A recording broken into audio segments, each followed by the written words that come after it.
Hey guys, it's Elaine, the Ninja Life Coach, and welcome to my channel today. Today is Motivational Monday, so sit back, grab yourselves a cup of coffee. I'll be right back.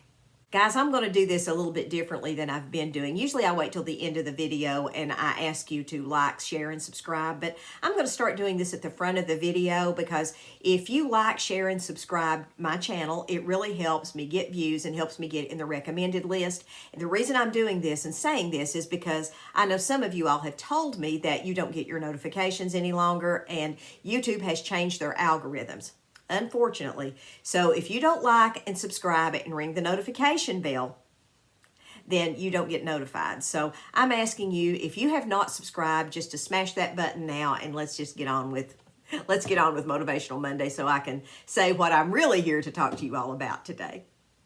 The human brain is a funny thing, and the human spirit is kind of quirky and unusual too. So when you put the two together, there are a certain progression that we do as Christians and even as humans that move us forward along our pathway in life.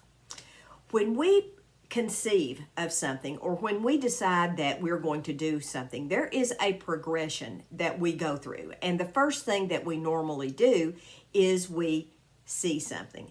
Now, this is much like what happened with David and Bathsheba.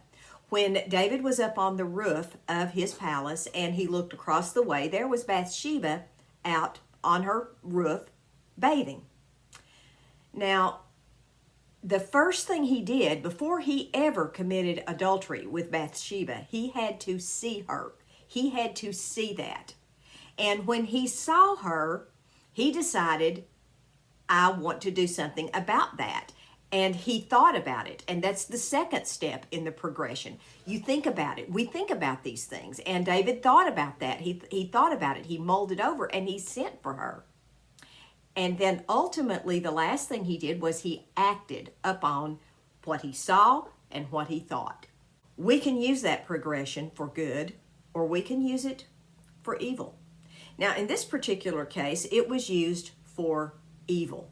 But that progression that David went through, the seeing, the thinking, and the acting, that actually works if you are planning on how to do your vision or planning on what does God want me to do. If you're thinking about that, what does God want me to do?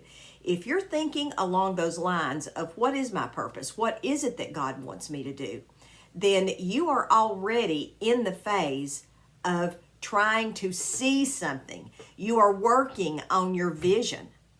So if you're working on that vision and you just don't have it, then I'm going to encourage you to do some research on things that are inside you, that are in your heart, things that you think you might enjoy doing, things that, appeal to you, because on some level, we all do something in our vision that appeals to us uniquely.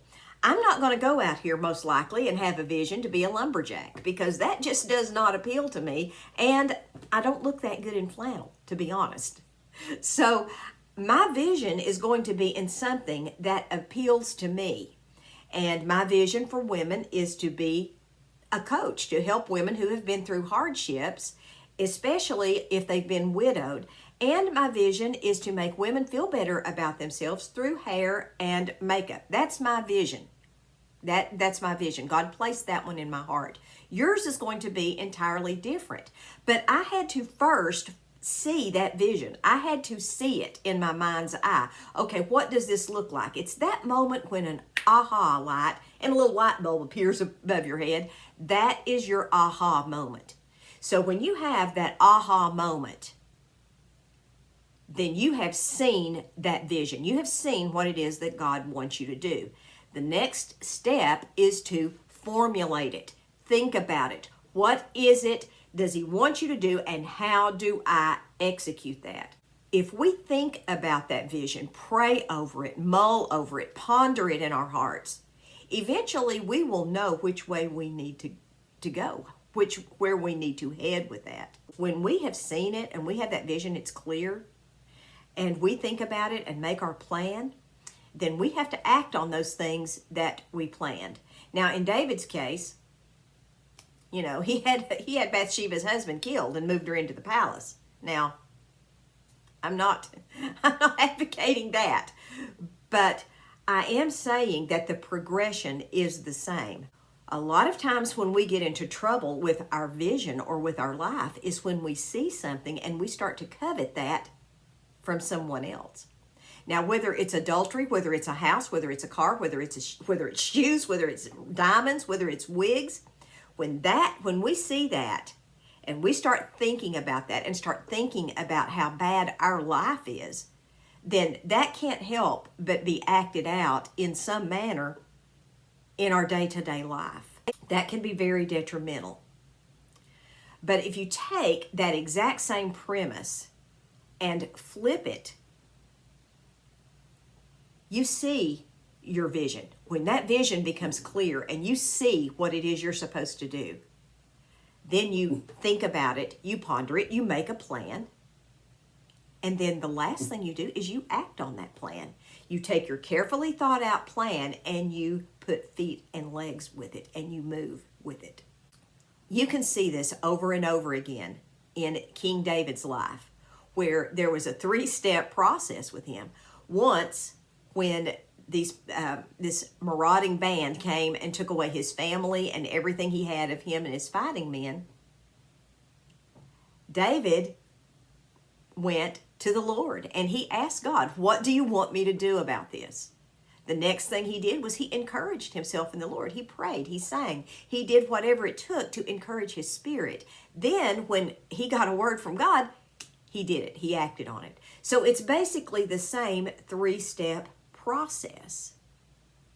And that 3-step process has not really changed a whole lot over the years for us humans. Now, it's up to us as humans to either do it the good way or do it the evil way, because that works just exactly the same for evil as it does for good.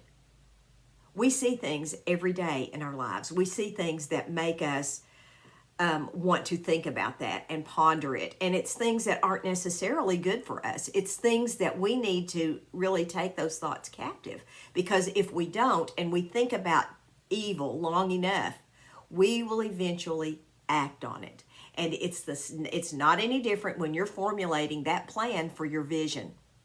If you think negative thoughts about your vision, your outcome is going to be negative. And I am certainly not one of those people that's like a pie in the sky, everything's coming up roses. I'm not that type of woman. I like to know the pros and cons of everything I do. And I think that's wisdom, and you should know that too. But I tend to not focus too awfully much on the negative aspects of it. I want to see them. I want to know that they're there. But I don't want to let that be the main focus of what God has placed in front of me to do. And I think with my life, it's fairly clear at my age what God wants me to do. And I'm sorry to say, I was a fairly old woman before I figured it out. But I'm glad that I finally did, and it's never too old. Wasn't too old for me, and I wasn't too old, and it isn't too late for you either. You're just wondering if your life is over. Be encouraged, my friends. It isn't. God still has things for you to do, and just ask him what they are. And when you grab a hold of that and you see it and you start thinking about it and formulating that plan, the hardest thing to do is to act on it.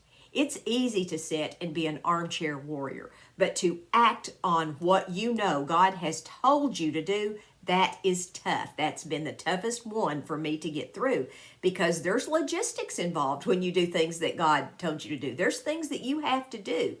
There may be money that has to be spent. There may be people that you have to recruit. There may be things that you have to do that are just not easy. But you know what? That's okay. As long as you know God is with you and you know you're doing what he wants you to do, you can move forward with it and you will be successful. Listen, you guys, I hope you all have a wonderful day. God bless you all. Love you guys. Maranatha, folks.